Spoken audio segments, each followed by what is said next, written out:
One called spin is the common thing for ESR. On the spin lattice relaxation, that is essentially how the excited state molecules releases the excess energy to the vibrational degree of freedom. Okay.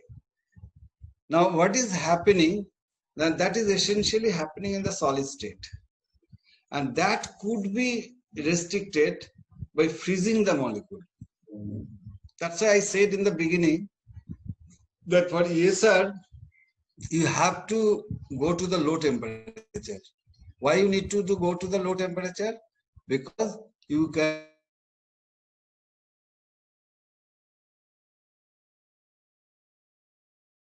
a sharp ESR instead of a blunt ESR where you will be missing all the finer structures. Okay.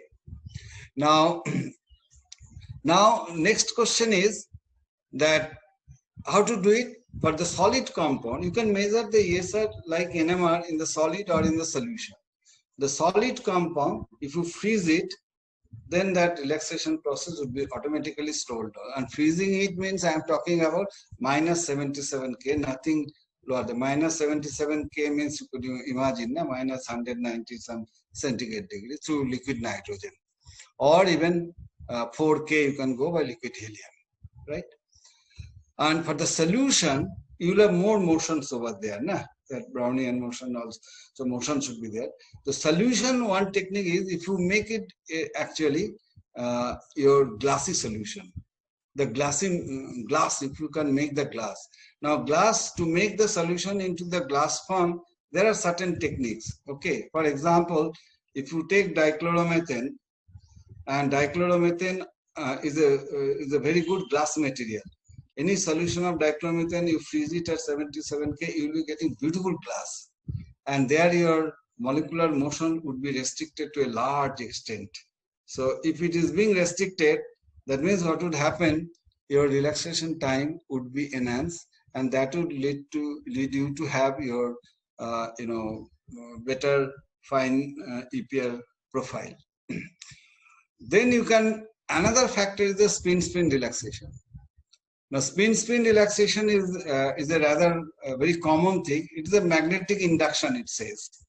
That means if you have a paramagnetic molecule, okay, it induces magnetic moment at a distance of r cube r, which could be defined by this equation,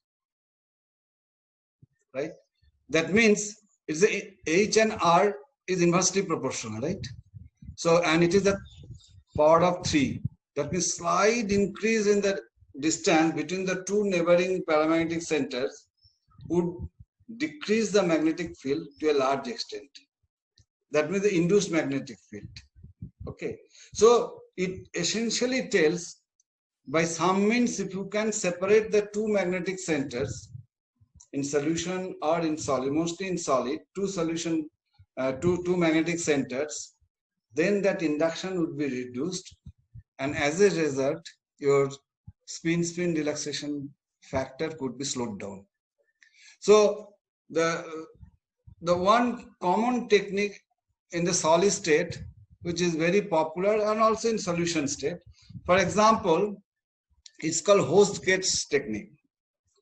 For example, that is called magnetic dilution. So if you have that iridium-4 compound, say one octahedral iridium-4 compound, and if you see the S, D5 S equal to half, now you have to have a diamagnetic host. Now, this is not always very easy to get the right host. This is the paramagnetic molecule, and you want to record the EPR spectrum of this molecule. If you try to record it by using this only, you will be getting very broad spectrum. But that won't help you to get the finer information what you could get out of this molecule. So you need to get a fine spectrum. So how to get the fine spectrum? You first put it in the diamagnetic host, and here in this case, if you look at the diamagnetic host, platinum 4, D6, S equal to 0. Now, fortunately, all diamagnetic compound cannot become the right host. In order to become the right host, for a metal complex particularly, you have the same geometry.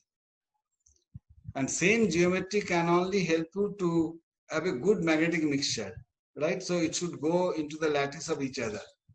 And that is possible here because you see that iridium Cl6 and platinum Cl6, same octahedral compound, same ligands, same number of ligands, 6. And you see even the cations are same. And if you look at the oxidation state, it is also same. Only difference it is S equal to half, it is S equal to 0. So the fantastic and the best possible host one could think about. Similarly, cobalt to rhodium pair one could consider, and there are certain. In all cases, it is not possible, but wherever it is possible, it could be figure it out as a very good combination to increase the relaxation process. And the dilution has to be 1:200 at least. Greater than 100 it says, but in my opinion, the 1:200. That means mostly it is. And if you put a pinch of this compound, then mix it properly, then it will, it will be the right mixture and magnetic dilution will take place. And if you record the EPR, and EPR is an extremely sensitive instrument. One pinch is good enough to get that response. Okay, and that is how you'll be getting well-resolved spectrum over here. Okay, I think I should stop it here today. If you have 2-3 questions, I think we have 2-3 minutes in hand to answer it. If you have any queries, please feel free to ask me now itself. You can unmute and ask me. I shall be happy to clarify, or later on as you wish. Sir, what is the G belongs to here? What is? G belongs to Z. G will come later. I have not covered G. Na? G actually it's called the anisotropic parameters. So that needs to be understood a little bit differently. So if I summarize it today, what I tried to convey to you, that you must have noticed it, that EPR is a technique by which you get the electronic structural informations, and then it is unlike NMR, it does not provide much information about the molecular structures, but EPR alone cannot be studied. It has to be studied in the context of the many other spectroscopic techniques, including crystal structure also, and it would provide you a wide variety of informations about the electronic structures, including the by considering the hyperfine, super hyperfine interaction, etc., etc., etc.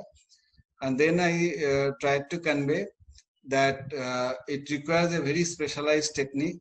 It's a magnetic spectroscopic unit, so you have to use certain magnetic field, and based on that, the frequency would be dependent on the magnetic field what you are using. Though there is a bare minimum magnetic field is 10,000 Gauss, and in combination with 9 gigahertz, X band situation, but you can have K band, Q band, W band, all sort of things.